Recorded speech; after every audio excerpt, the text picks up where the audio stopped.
as it is with the world as they think about it and talk about it and describe it.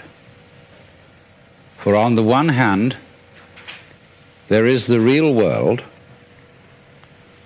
and on the other, a whole system of symbols about that world which we have in our minds. These are very, very useful symbols. All civilization depends on them. But like all good things, they have their disadvantages. And the principal disadvantage of symbols is that we confuse them with reality, just as we confuse money with actual wealth. And our names about ourselves, our ideas of ourselves, our images of ourselves with ourselves. Now, of course, reality, from a philosopher's point of view, is a dangerous word. A philosopher will ask me, what do I mean by reality? Am I talking about the physical world of nature? Or am I talking about a spiritual world? Or what? And to that I have a very simple answer. When we talk about the material world, that is actually a philosophical concept. So in the same way, if I say that reality is spiritual, that's also a philosophical concept. And reality itself is not a concept. Reality is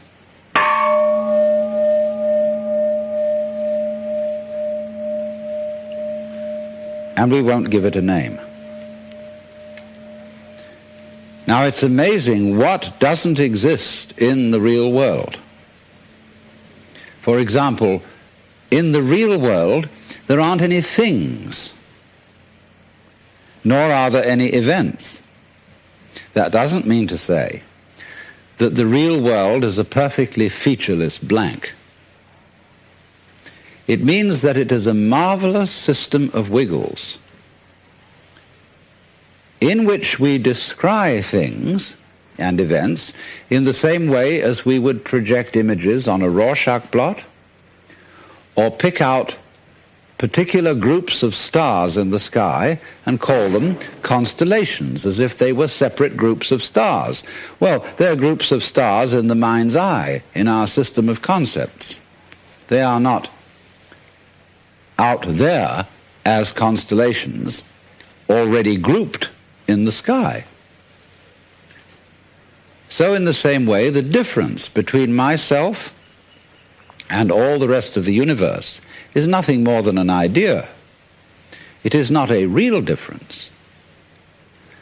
And meditation is the way in which we come to feel our basic inseparability from the whole universe. And what that requires is that we shut up. That is to say, that we become interiorly silent and cease from the interminable chatter that goes on inside our skulls.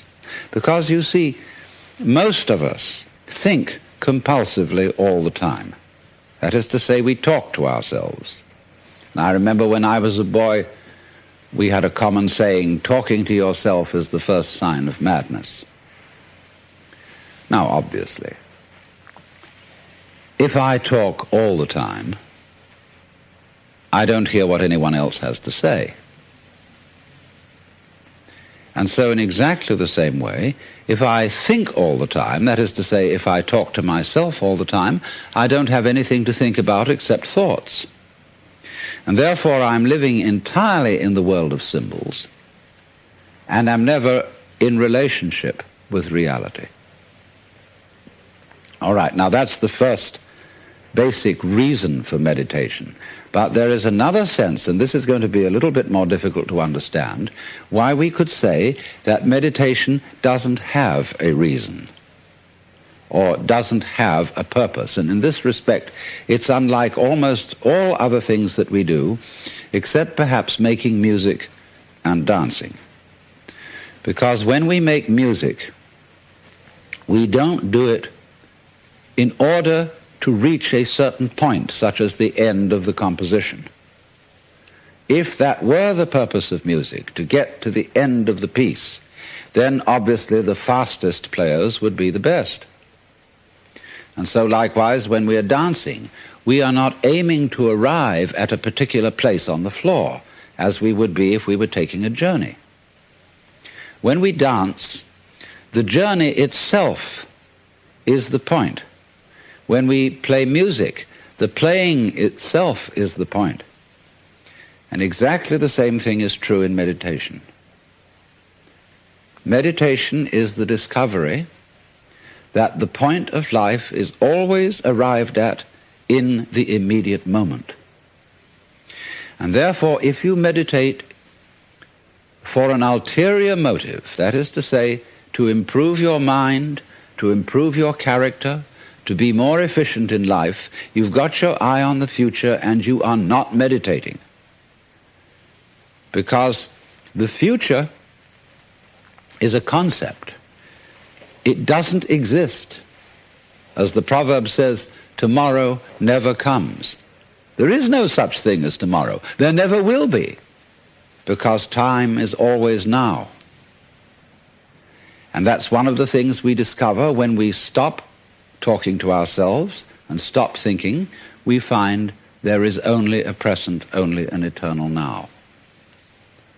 So it's funny then, isn't it, that one meditates for no reason at all, except we could say for the enjoyment of it. And here I would interpose the essential principle that meditation is supposed to be fun. It's not something you do as a grim duty. The trouble with religion, as we know it, is that it is so mixed up with grim duties. We do it because it's good for you. It's a kind of self-punishment. Well, meditation, when correctly done, has nothing to do with all that. It's a kind of digging the present. It's a kind of grooving with the eternal now. And brings us into a state of peace where we can understand that the point of life, the place where it's at, is simply here and now. Well, now, in the art of meditation, there are various props, supports. One thing that we are going to use as a means of stilling chatter in the mind is pure sound. And for that reason, it's useful to have a gong. This is a Japanese Buddhist gong made of bronze and shaped like a bowl. If you don't have one of these, you can get the rounded end of an oxygen tank. Have a machinist saw it off roughly into the shape of a bowl and use that. Or you can use your own voice, chanting. Another prop in meditation is the use of incense. And that is because the sense of smell is our repressed sense. And because it's our repressed sense, it has a very powerful influence on us. And therefore we associate certain smells with certain states of mind. And so the smell of incense is associated with peace and contemplation, and so it's advantageous to burn incense in meditation. The other prop is a string of beads. And these beads are used in meditation for an unconscious method of timing yourself. Instead of looking at a watch, you move a bead each time you breathe in and out, so that at a certain rate, you see, there are always 108 beads on a rosary. And when you get to slow breathing, halfway around the rosary is about 40 minutes. And that is the usual length of time for which one sits in meditation, because otherwise you get uncomfortable and you get stiff legs and problems of that kind.